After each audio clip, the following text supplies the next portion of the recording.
ولا تموتن إلا وأنتم مسلمون.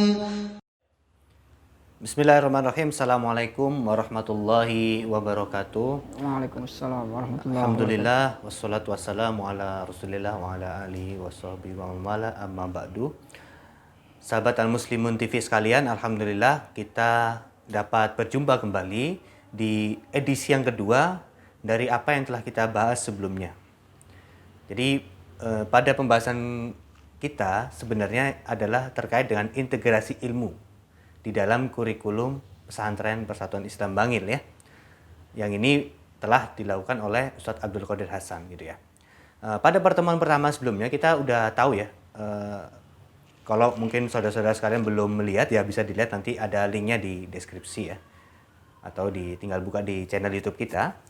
Nah, di pertemuan yang pertama itu terkait dengan sejarah ya. Sejarah dari pesantren PSIS itu sendiri dan bagaimana ceritanya kok sampai Ustadz Abdul Qadir Hasan yang memimpin, bukan malah Ustadz Hasan yang dimana beliau tentu ayahnya dan masih dalam usia yang sangat mampu untuk memimpin pesantren. Tapi malah Ustadz Abdul Qadirnya sendiri yang memimpin ya. Itu kita udah ketahui di pertemuan sebelumnya.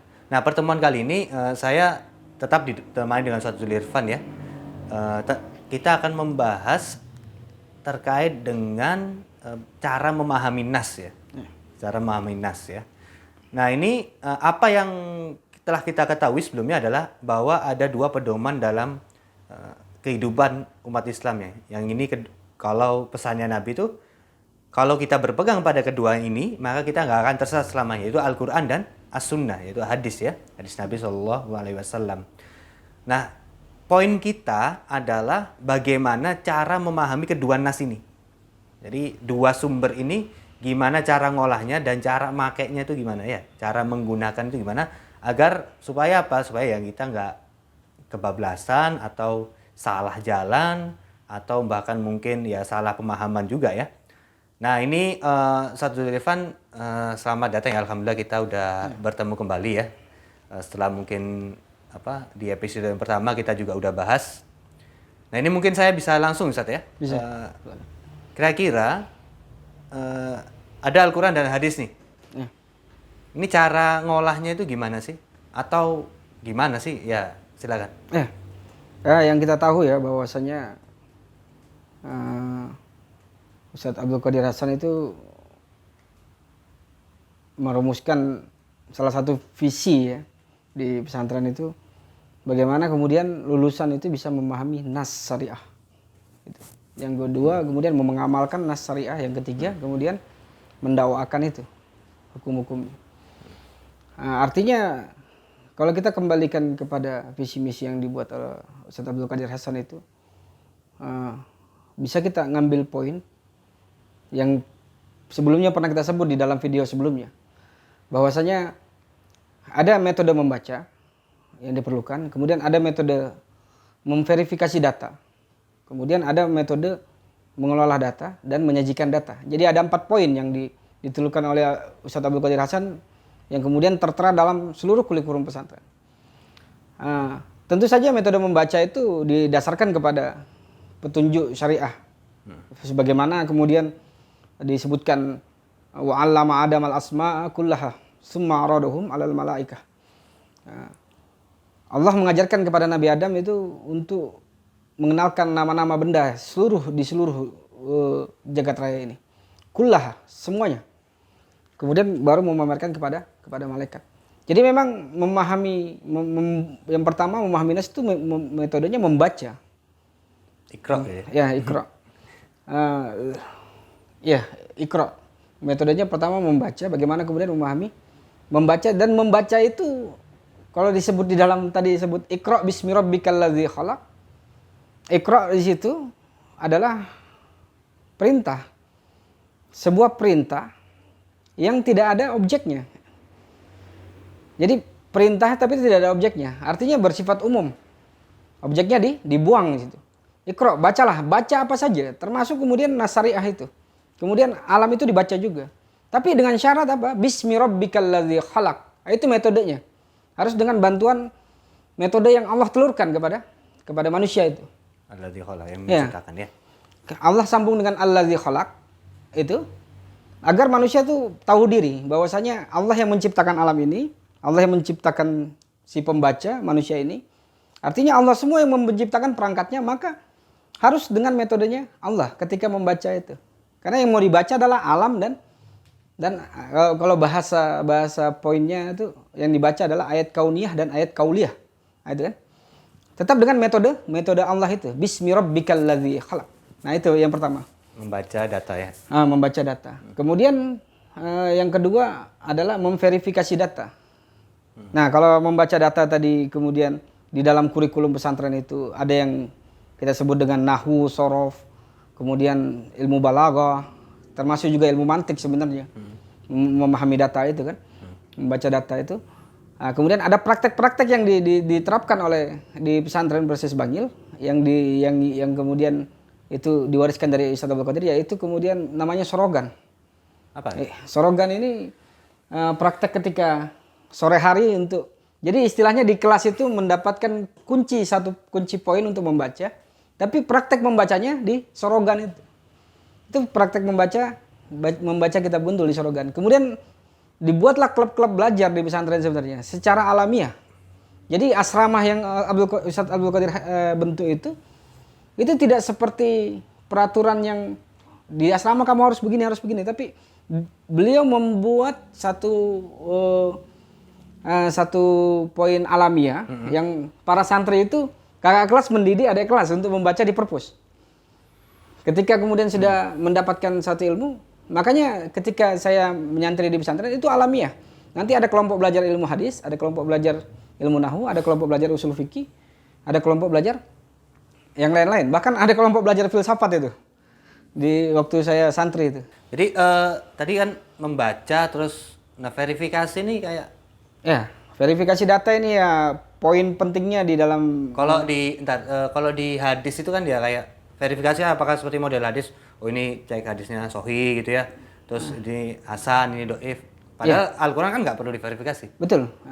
Jadi yang dimaksud verifikasi data di sini adalah memang poin pentingnya adalah ilmu hadis itu sendiri kan. Yang puncaknya adalah ilmu al-jarh wa ta'dil itu. Tapi poin pentingnya adalah seluruh kurikulum yang diterapkan oleh Ustaz Abdul Qadir semua diterapkan verifikasi data.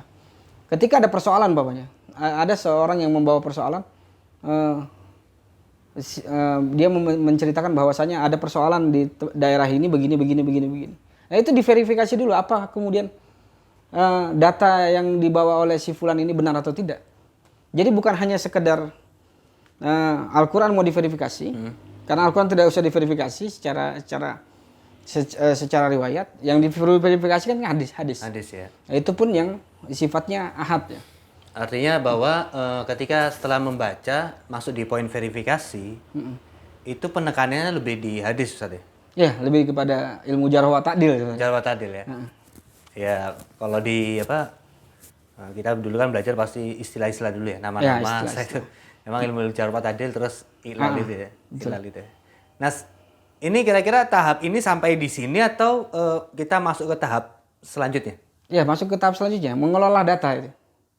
Oke. Ya, saya buat satu poin lah, satu simulasi di otak bahwasanya di zaman saya belajar tuh ada seorang santri yang sangat cerdas sekali mengelola data. Dia paham usul fikih, mantik mendalam, tapi dia tidak bisa memverifikasi data. Sehingga ketika dia mengelola data, dia tampilkan sangat wow. Tapi karena data yang belum diverifikasi, akhirnya semuanya runtuh. Kenapa? Dia membawakan sebuah hadis mungkar, tapi dia kemudian ambil kesimpulan dari hadis mungkar itu. Nah, ini pentingnya tadi verifikasi data sebelum mengolah data. Jadi percuma kita menafsirkan, mensarah hadis itu banyak-banyak, mendalam, tetapi datanya yang dikelola itu lemah gitu. Itu baik. Ya, kesalahannya itu. Artinya saya kadang-kadang mikir kalau di beberapa kitab hadis itu kan ya biasanya ada kayak disahihkan oleh Albani gitu ya. Nah, kenapa kita nggak langsung aja kita kayak noleh di situ, udah kita bagian ngolahnya gitu. Karena karena ulama ini udah memverifikasinya, oke ini sahih, ini hasan, ini dhaif. Kenapa kita nggak langsung aja mengolah gitu? Ya. Itu tepat atau gimana? Jadi yang namanya memverifikasi data itu tadi seperti yang ditanyakan oleh Ustadz Adnan ini, kenapa kita tidak langsung saja menerima bahwasanya Syekh Albani mensahihkan ini, Syekh Albani menghasankan ini, mendaifkan ini, kita tidak terima saja. Nah, makanya saya sebenarnya menjawabnya bagaimana ya? Kalau kita menjawab secara radikal, ya untuk apa didirikan fakultas-fakultas ilmu hadis? Jadi Syekh Albani, amalan Syekh Albani insyaallah jariah itu mengadakan amalan seperti itu untuk keperluan masyarakat yang tidak mampu untuk memverifikasi data sendiri, tidak mampu untuk menggunakan ilmu-ilmu jarh wa ta'dil secara tersendiri. Nah, bagi kita yang sudah tahap thalabul ilmi, ada kemampuan gitu ya? Ya, ada kemampuan, maka ilmu-ilmu jarh wa ta'dil itu bisa kita terapkan karena sudah terkaidah semua. Dan data-data ya untuk jarh wa ta'dil itu sudah tertulis semua di dalam apa? Di dalam kitab-kitab al-jarh wa ta'dil. Tinggal kemudian kita memverifikasi data. Saya ambil contoh bahwasanya kalau di dalam ilmu jarh wa ta'dil itu semua ulama kemudian mengatakan si fulan ini sikoh, maka tidak ada masalah. Artinya semua sepakat mengatakan sikoh. Ya.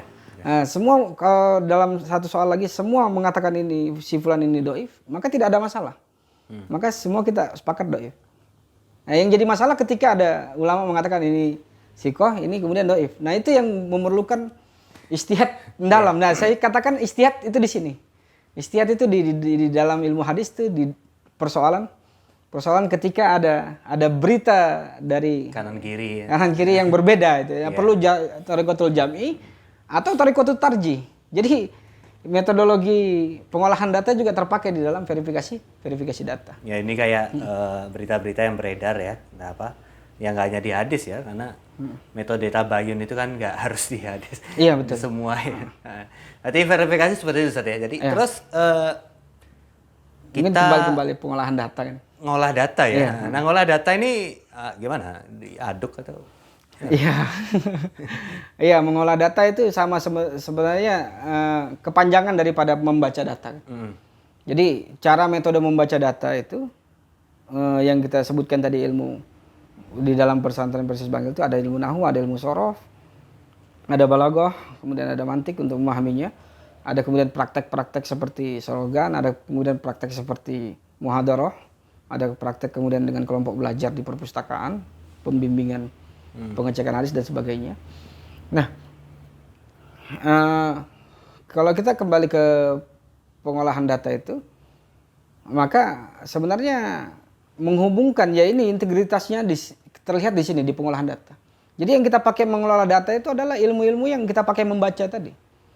Bagaimana kemudian fungsi-fungsi daripada kaidah tasrif terpakai di dalam usul fikih. Bagaimana fungsi-fungsi dari kaidah nahwu terpakai di dalam mantik dan usul fikih. Bagaimana kemudian fungsi-fungsi balaghah itu terpakai di dalam usul fikih, mantik dan ilmu tafsir. Jadi terhubung itu. Nah, kalau saya melihat kebanyakan lulusan pesantren ya di manapun, mereka pandai untuk mengirob. Alhamdulillahirabbil alamin. Alhamdulillah itu sebagai mubtada, lillahi sebagai khobar jar majrur sibul jumlah. Ar-Rahman sebagai sifat daripada Allah. Ar-Rahim sebagai sifat daripada Allah. Tapi apa fungsinya kemudian mengirob itu? Apa faedahnya yang dia bisa diambil di dalam teks itu? Oh iya. Nah, artinya kan ada yang terputus antara ilmu usul fikih, ilmu tafsir, ilmu mantik itu terputus dari ilmu bahasa ini. Iya. Nah, jadi di pesantren itu integritas ini yang paling sering kita dapatkan. Berarti poin yang bisa kita ambil dari pengolahan data ini adalah satu, nggak hanya kita setelah tahu hadis ini apa artinya, ayat ini artinya atau bahkan asbabun nuzulnya, asbabul nurutnya, tapi kita juga bagaimana tahu dari segi bahasa, lalu dari segi bahasa ini tahu ini apa fa'il gitu ya. Lalu kita mengkoneksikannya dengan ilmu-ilmu yang ada ya. Iya betul. Memang terlebih daripada itu sebenarnya menghubungkan antara ayat-ayat Allah yang ada, wahyu-wahyu Allah, antara ayat Allah dengan ayat Allah, antara ayat Allah dengan hadis, atau antara ayat Allah dengan ijma sahabat atau antara ayat Allah dengan perkataan sahabat yang marfu hukman. Jadi konteksnya itu kan memang begitu. Jadi memahami nas itu mesti dengan siapa yang berbicara tentang nas itu. Yeah. Maka kita kembalikan kepada situ. Tapi kemudian ada, kalau jika tidak terdapat penjelasan daripada si pembicara nas, maka yang digunakan adalah kembali kepada ilmu bahasa. Nah itu tadi. Terus terakhir apa ini? Poin yang tadi yang terakhir setelah baca, verifikasi, olah, dan kemudian penyajian data. penyajian. Penyajian Konklusi. data. Ya. Oke. Ya konklusi hasil ya, tapi kemudian hasil itu disajikan dalam bentuk apa? Nah di pesantren Persis itu ada penyajian data dalam bentuk, kalau setiap minggu ada muhadharah. Ya. Nah, kemudian di situ sebelum menyajikan bahkan diperdebatkan habis-habisan oleh santri. Kemudian ada muhadharah kubroh, muhadharah yang bersifat besar per bulan. Kemudian ada juga ketika mau lulus mendapat satu tugas syarat kelulusan, yaitu membuat makalah hukum. Nah, itu metode menyajikan. Dan kemudian setiap tahun di dalam kurikulum pesantren Persis itu mengadakan dakwah. Nah, ini menyajikan data yang kurikulum penyajian data yang ada di pesantren Persis. Sebenarnya banyak sekali. Karena hari Jumat juga itu kadang dulu zaman kita santri juga diperbolehkan untuk menjadi khatib Jumat di luar bagi yang mampu itu. Saya kira itu penyajian data yang ada di pesantren Persis Banyul. Baik, itu ada 4 ya. Jadi untuk sahabat Muslimun TV sekalian, kita udah dengar ya. Jadi kiranya sebenarnya ada 4 step ya dalam memahami nas, dari mulai membaca, diteruskan dengan memverifikasi, dilanjutkan dengan mengolahnya, dan diakhiri dengan menyajikannya. Inilah yang telah kita lakukan pada pertemuan kali ini. Jadi mungkin nanti next kita mungkin request lebih menjabarkan ya. Jadi, boleh. Nanti kita bisa lihat ya saudara sekalian, bahwasanya pertemuan kedua terkait dengan integrasi ilmu dalam kurikulum ini baru masuk di pertemuan kedua. Jadi insya Allah akan sampai di 4 pertemuan ya, insya Allah. Mungkin kalau kita pandang bisa lebih ya lebih gitu ya. Ya kita lihat ya. Bahwa yang pertama kita terkait dengan sejarah dari pesantren Persis itu sendiri, lalu dilanjutkan dari cara memahami nas, dan ini yang penting ya, maksudnya metode ya. Nah terus selanjutnya yang ketiga dan yang keempat, mungkin bisa saudara-saudara sekalian tunggu updatean dari kita agar hasilnya maksimal dan dapat kita rasakan manfaatnya semua. Itu aja ya. Terima kasih Ustaz Zulfan pada kesempatan kali ini. Insya Allah kita akan berjumpa lagi di waktu yang akan datang. Kurang lebih mohon maaf. Assalamualaikum warahmatullahi wabarakatuh. Waalaikumsalam warahmatullahi wabarakatuh. ولا تموتن إلا وأنتم مسلمون